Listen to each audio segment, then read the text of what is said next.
Bonsoir à toutes et à tous. Bienvenue depuis Yerushalayim. Nous avons eu le plaisir d'avoir de la neige depuis hier. Baruch Hashem.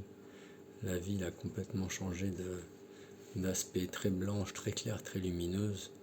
Et les gens aussi, les visages des gens très très très lumineux dans la rue, très très enthousiastes par ce décor qui nous change du décor habituel, qui est tout aussi beau. Voilà, on va parler. Il y a deux aspects vraiment très intéressants dans la paracha Mishpatim, franchement, qui nous rendent très enthousiastes aussi. La paracha, elle commence donc Vela Mishpatim, Hashem Tassim Lifnehem. Donc il y a toute une partie, je regardais encore ça ce matin quand on lisait la paracha, où on ramène donc des lois, on parle beaucoup des esclaves, l'esclave qui va rester avec son maître, quelqu'un qui a vendu sa fille comme servante, qui après voudrait la destiner, le Hadon, la personne qui l'a prise, donc on peut appeler l'esclavagiste, qui voudrait la prendre pour son fils par exemple. Après, lorsqu'il y a une bagarre, quelqu'un qui frappe avec son bâton quelqu'un d'autre, ou on voit qu'il enlève un œil, qu'il lui enlève une dent, il n'ira pas chez le dentiste, non. Shen tachat shen. Il perdra une dent par rapport à la dent qu'il lui a fait perdre. Pareil pour un œil, et on parle après donc d'un bovin entre autres. Voilà, donc il y a deux parties très différentes. Donc au début, c'est des lois qui sont très rationnelles. On aurait tendance à parler du code civil. Aujourd'hui, ça veut dire toutes les lois sur le Nézek, c'est-à-dire quelqu'un qui aurait causé un préjudice physique, monétaire, on va dire, c'est-à-dire financier, ou même moral. Et il y a une deuxième partie dans la paracha, donc ça c'est tous les lois par rapport au vol, d'accord, mais on parle après avec une vache. On ramène beaucoup de ces dynimes dans la Maseret Baba Kama, entre autres. Si quelqu'un aussi envoyait du feu, on parle des quatre éléments pour faire un ézek. Notamment, on a dit le feu, la personne, le taureau. Donc là, on dit le feu, et il y aurait du vent à ce moment-là. Quelqu'un il a déclenché un feu, on parle beaucoup dans la Gemara. Maintenant, moi, j'allume un feu, et c'est le vent qui va le faire avancer de lui-même. Est-ce que moi, je suis responsable de ce qui va se passer? Voilà, ça c'est tout le début. Donc, si quelqu'un empruntait un animal aussi, toutes les règles, si jamais j'emprunte à quelqu'un et j'abîme. Maintenant, alors il y a différents types aussi de gardiens. On parle dans la Torah, Shomer Chinam, un gardien gratuit. Si tu me laisses un objet chez moi, tu me dis voilà, Lionel, je te laisse chez toi ma vache dans ton jardin. Moi je te dis Shomer Chinam, voilà, mets-la dans un coin, mais je n'en prends pas de responsabilité. Ou alors non, je suis un gardien rémunéré. Bon, enfin on ramène tous les dynimes. Venons-en au fait, et il y a une deuxième partie, juste un peu plus loin, donc dans la paracha. Vous voyez, encore une fois, tel qu'on décortique l'ossature de la paracha, vous allez voir comment ce Shabbat, quand vous allez la lire, vous allez la voir totalement autrement. La deuxième partie de la paracha, elle commence en disant Lotissa Shema Shav. Que tu ne supportes pas, que tu ne reçoives pas Shema Shav, un faux témoignage, un faux bruit. Comme nous dit Rashi, donc qui nous ramène le Targum en Kélos, que tu n'accueilles pas une nouvelle mensongère. D'accord? Et alors, il faut nuancer parce que d'un autre côté, on parle ici dans Rashi de schéma d'Ishkar, c'est-à-dire Sheker, et pourtant, juste après, on parle de Lachonara directement. Donc bien, vous voyez maintenant que nous sommes des grands daikanim, nous sommes très précis maintenant depuis quelque temps qu'on réfléchit un peu ensemble sur la paracha. Donc on voit que c'est deux notions différentes. On pourrait encore une fois, comme on fait à chaque fois, y réfléchir chacun de notre côté. Donc on commence par parler donc de faux témoignages, sheker, et juste après on nous parle de lachonara. D'accord? Ça veut dire, et Rashi nous dit, j'ai pas le droit de parler sur quelqu'un si sur le quelqu'un en question n'est pas sur place. D'accord? Pour lui laisser donc une possibilité donc d'argumenter. Donc deux notions différentes. D'un côté le mensonge, pur et net, sheker, Et d'un autre côté, le lachon hara, qui n'est pas forcément un mensonge, venir parler sur quelqu'un, le mensonge, ça s'appelle motzi shemra. Voilà, donc on va en venir à notre but de ce soir. Donc, première partie, toutes ces mitzvot qu'on aurait tendance à dire logiques, ce qu'on aurait appelé le code Napoléon à l'époque, le code civil, ça veut dire qu'est-ce que nous apporte la Torah? Il ne faut pas voler, il ne faut pas faire du mal à son prochain. Si on abîme ses biens, il faut lui rembourser. Ça dépend si j'étais rémunéré pour garder ses biens ou pas. Donc, pourquoi ramener tout ça au Har Sinaï? Qu'est-ce qu'il y avait de tellement profond là-dedans, tellement transcendantal? Et juste après, l'Otissa, le Shem Hashav, ne vient pas mener des faux propos, des paroles vaines. Elle nous dit plus précisément, c'est pas forcément des paroles fausses comme dit Rashi, mais des paroles vaines. C'est quoi vaine? Donc on tombe directement dans la loi du Chafetz Chaim, dans les lois du lachon hara qu'on apprendrait d'ici. Alors, quel rapport entre ces deux parties de la paracha? Et donc il y a un sefer. Donc la médisance, voilà, c'est la question qu'on a posée ensemble. On a dit donc ni pas de paroles vaines. Donc encore une fois, que la personne soit là ou ne soit pas là, et que les propos, voilà, tenez-vous bien, que soient vrais ou déformés. Ça veut dire, c'est pas uniquement des mensonges, mais ça peut être aussi donc des paroles qui servent à rien, vaines. Ça veut dire, c'est ce qu'on appelle le lachon hara. Qu'est-ce que ça rapporte? Des fois, quand on a envie de faire du lachon hara, et ben voilà, comment mettre une barrière, comment éviter? Simplement se dire, voilà, j'ai envie de parler sur un tel, tu as entendu, celui-ci, là, ce qui lui est arrivé, et celle-là, ce qu'elle a fait, machin, même si c'est la vérité, mais ça ne rapporte rien de parler sur les gens. De manière générale, toujours très très dangereux de parler sur quelqu'un, même en bien, ça peut aussi amener à du lachon hara par rapport à d'autres personnes. Ouh là là, oui, mais attends, tu sais pas tout sur celui-là. Effectivement, mais tu sais, il n'a pas toujours été comme ça, hein, dans ce qu'il fait. Moi, je connais son passé. Hein. Ou alors, il y a des gens à qui il a fait du mal. Toujours faire très attention. Se dire que de parler sur les gens, ça rapporte rien, même si ça part au début d'un bon sentiment. Donc, on va amener le petit yesod qu'on veut amener ici, le petit grand yesod. Donc, il y a un sefer qui s'appelle le Yad Ketana. Donc, c'est lui qui nous dit ne vient pas l'otissa Shem Hashav, des paroles vaines, donc parce que ce sont des paroles répugnantes. Il en maintenant dans les Ilchot Deot. Et encore une fois, voilà, le grand Yesod, c'est que Shem Hashav, c'est pas forcément Sheker, comme nous dit Rashi, mais c'est des paroles qui servent à rien. Voilà, si on peut juste retenir ça ce soir, s'imprégner de cette idée, ça pourra nous aider beaucoup. Quand ça nous démange la bouche, comme nous disait le Rav Sitruk, Alav Shalom. Pourquoi hein, dans la bouche, Hachem a mis d'abord les dents, pour faire travailler les dentistes, hein, c'est sûr, mais mis à part ça, et par-dessus les lèvres.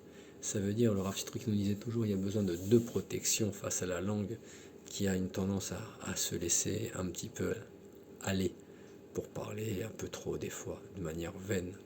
Donc, Hachem nous a mis deux barrières, les dents et les lèvres, par rapport à ce risque. Donc, comprendre que la médisance, voilà, c'est de parler pour rien, pour ne rien dire, on pourrait dire, en quelque sorte. Et donc,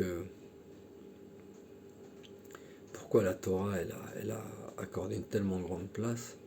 Elle y consacre donc, par rapport à notre langue, elle y consacre 31 mitzvot différentes. Et on va parler donc des conséquences aussi bien dans ce monde-ci que dans le monde futur, du fait de Netzor Leshon Echa Mirma Usvatevra. Donc Netzor Leshon Echa Mera, pardon, Usvatevra Midaber Mirma. Donc deux barrières pour se protéger cette avéra. Donc la première chose, encore une fois, c'est ce qu'on a demandé. Pourquoi parler tellement de ces lois rationnelles, les mishpatim? Qu'est-ce que ça nous rapporte ici? comprendre que en réalité, même si on aurait l'impression qu'elles ne sont pas si importantes que ça, qu'elles ont l'air banales, et ben voilà, voir que dans chaque chose, on peut tirer, encore une fois, une règle générale, que s'il y a tellement d'insistance dans la paracha sur ces mitzvot, c'est de montrer leur caractère divin sur toutes ces actions. Maintenant, très important par rapport à ce qu'on dit le Tissa, Shem Hashav, excusez-moi, le Rambam dans les Lichot Yesodei HaTorah, il nous explique que le fondement donc de la sagesse est de voir que Hachem il est partout, d'accord? Et c'est lui qui fait tout exister. Et le Rambam, encore une fois, il nous explique, il nous ramène un principe qu'en réalité, il n'y a pas de mal dans rien dans le monde. Encore une fois, une notion très, très profonde. Même dans ce qui aurait l'air d'être le pire, il n'y a pas du mal dedans. C'est pas foncièrement mauvais, à savoir, par exemple, des actions comme tuer. Non, parce qu'en réalité, tuer, ça peut servir aussi à faire la guerre contre des ennemis. Nous ramène le Rambam, Maïmonide. D'accord? Donc ça veut dire qu'en réalité, il n'y a pas de choses mauvaises, en soi. Par exemple, manger, par exemple, ça peut être, on peut l'utiliser, le sacraliser, si on mange dans des seudot mitzvah, comme le Shabbat, comme dans une Brit Mila ou autre. Mais d'un autre côté, on peut en faire une toeva si on mange comme des petits cochons, d'accord? Comme si on ne fait pas de brachot, et si on se réfugie dans la nourriture avec son côté le plus matériel, mais de l'autre, voir la mitzvah qu'il peut y avoir dans l'action de manger, puisque on voit l'importance des séoudot de Shabbat. Elle rentre dans les mitzvot de Shabbat. Une séoudat mitzvah comme pour une brit mila, pour une séouda de kiddushin, d'un mariage. D'accord? Donc, qu'est-ce qu'on en apprend de ça? Qu'est-ce que ça veut dire? Écoutez bien ce yesod qui est très intéressant. En réalité, le mal auquel on fait allusion, c'est simplement un endroit vide. C'est quoi un endroit vide? Ça veut dire, comme on a dit pour le Lachon Hara, pareil pour le mal de manière générale, ça veut dire c'est quelque chose qui n'a pas de but en soi, de finalité. C'est ça qu'on appelle le mal. Ça veut dire, est-ce que moi maintenant mes actions, je les oriente de manière constructive? D'accord? Ça veut dire, il y a un but, il y a un projet, ou alors non. Non, malheureusement, ce que je fais, c'est sans aucune perspective, sans aucune construction. Voilà. Et d'où on apprend ça? On apprend ça, donc, entre autres, qu'est-ce qui illustre ça, plus précisément? C'est ce qui s'est passé dans le combat entre Esav et Yaakov, quand, à la fin du combat, qu'est-ce qui s'est passé? Yaakov, il est venu donc parler à l'ange de Esav, il dit, comment tu t'appelles? Et qu'est-ce qu'il lui a répondu? Il lui a répondu, pourquoi tu me demandes mon nom? Alors, en réalité, pourquoi il lui a dit ça? Parce qu'il n'avait pas de nom, tout simplement. Ça veut dire quoi? Ça veut dire que le nom, comme on voit dans le Lachon Hara, dans les propos qu'on peut avoir, le nom par définition, c'est ce qui définit, c'est ce qui construit. Et on voit que ce Malach Hamavet qui était venu pour affronter donc Yaakov, il n'avait pas du tout de côté construit en soi. C'est pour ça qu'il lui a dit, pourquoi tu me demandes mon nom? Et on voit entre autres, comme on a dit, dans chaque action, dans chaque chose, on peut le voir comme on peut transformer la matérialité, comme on a dit pour manger par exemple, dans toute action, on peut le rendre spirituel, mais il y a une seule chose qui en soi, et de toute façon est spirituel, c'est quoi? Eh ben, c'est la parole en soi, mais c'est ça le grand danger, c'est que normalement, le roi, on dit que c'est l'expression de la Neshama, mais c'est ce qui peut être le plus dangereux, puisque avec cette parole, qui normalement est Kulo Ruchni, entièrement spirituel, et ben c'est très dangereux. Parce que vu sa puissance, vu son impact, puisqu'on dit que c'est l'expression de la Neshama, et ben si on fait du Lachon Hara, on va abîmer ce qu'il y a de plus spirituel vraiment dans l'être humain. Donc, comprendre quand Hachem il a fait le monde, on dit que chaque objet, il a un nom qui définit ce qu'il est. C'est pas comme dans la langue profane, on pourrait dire. D'accord, dans le Lashon HaKodesh, chaque élément, chaque chose a un nom qui définit ce que c'est par rapport au terme. Donc,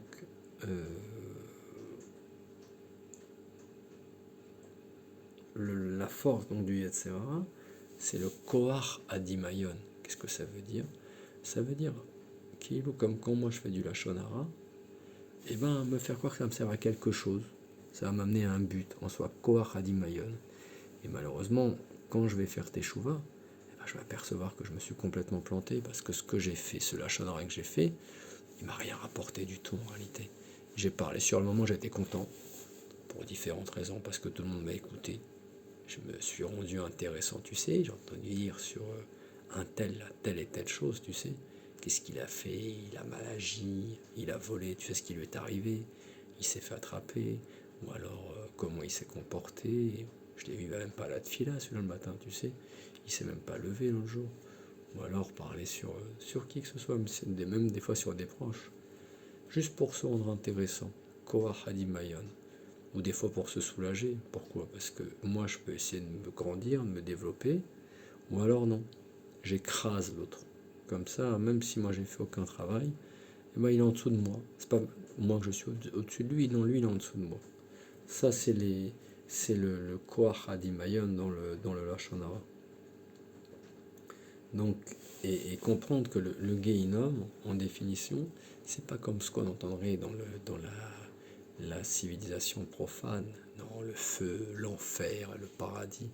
Le Gehinnom, c'est pas ça. Le Gehinnom, on parle, c'est un endroit, ce qu'on appellerait du vide, un espace vide où il n'y a pas eu toute spiritualité. Donc, en réalité, quand l'homme quitte son côté matériel de ce monde, si jamais il va vers un endroit qui est encore dénué de toute spiritualité, ça va être ça la plus grande douleur, puisqu'il n'aura aucune shayichut, aucune concordance avec là où il va se trouver. Et donc c'est ça qu'on va appeler le véritable Gehinnom, le fondement, la fondation du Gehinnom. Donc c'est un endroit totalement vide. Et ça peut être, même dans ce monde-là, on peut vivre comme dans le Gehinnom, si on n'a pas de projet, si on avance, mais sans savoir vraiment où est-ce qu'on avance. Ça s'appelle le Gehinnom. Ça veut dire une personne qui, dans sa tête, a un tornit, a un projet, en soi, elle va avancer, elle va sentir un contentement en elle. Alors que si, malheureusement, elle avance pour gagner de l'argent, qu'elle va reperdre après parce qu'il n'y a pas de bracha, pour avoir du kavod aujourd'hui, mais demain être totalement oublié, plus du tout intéressant, pour accomplir des ta'avot et s'apercevoir le lendemain que ça peut même l'avoir rendu malade de vouloir toujours courir après des projets, ça lui a rien amené du tout. Et ben ça, c'est ce qu'on peut appeler le Gehinnom. À l'inverse, donc d'un projet spirituel, ou même dans ce monde-là, si je construis, et ben voilà, je peux en soi, c'est ça qui va créer Zochenu le Chaim, une vraie vie. C'est quoi Chaim maintenant? C'est comprendre, c'est quelque chose de construit. Et le Lashon Hara, par définition, pourquoi on en parle dans cette paracha? On a parlé des Mishpatim.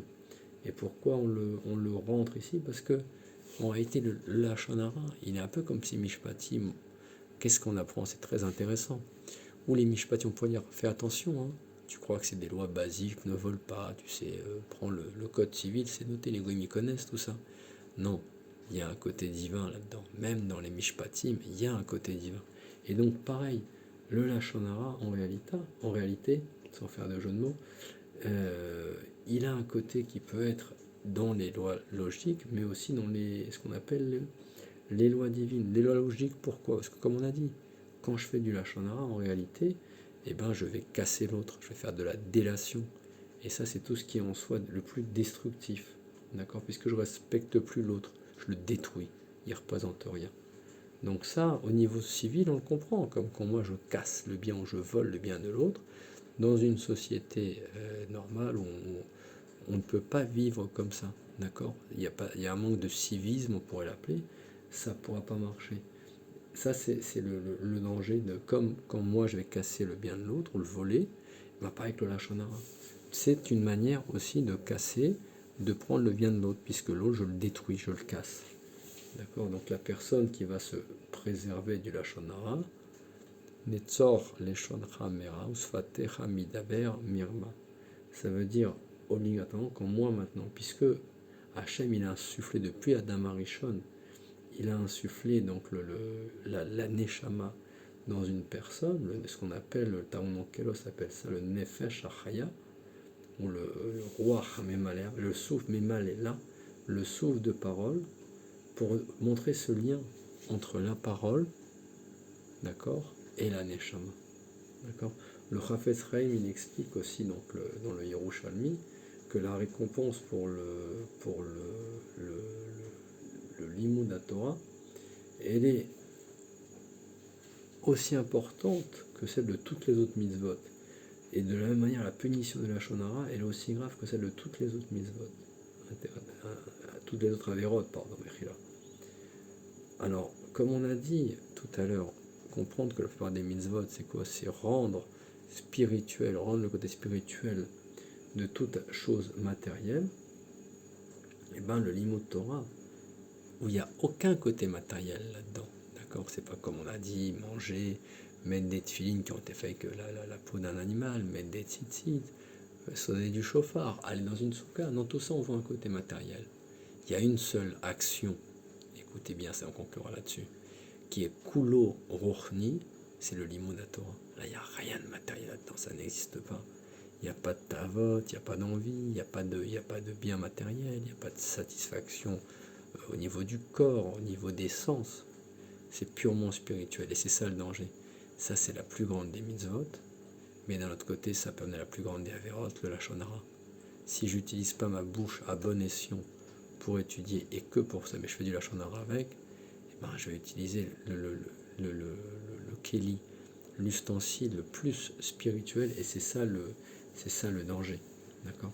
Donc comprendre qu'avec la prière, avec la tfila, avec le Limud HaTorah, je peux m'élever le plus et me rapprocher d'Akadosh Baruch Hu, mais je peux faire aussi les pires avérotes. Voilà, Bezrat Hashem, que cette paracha, Mishpatim, elle nous aide à nous élever dans la mitzvah la plus importante pour nous, donc la protection de notre langue, de notre parole pour nous élever et nous rapprocher le plus d'Akadosh Baruch Hu. Shabbat Shalom, des bonnes nouvelles pour tout le clan Israël, la réfoua chez les mains de tous nos proches, que chacun soit mitkaven, pense à une personne en particulier quand elle écoute ces quelques mots de Torah, pour que Hachem lui amène la réfoua chez les mains. Kol Tov, bracha et hatzlacha.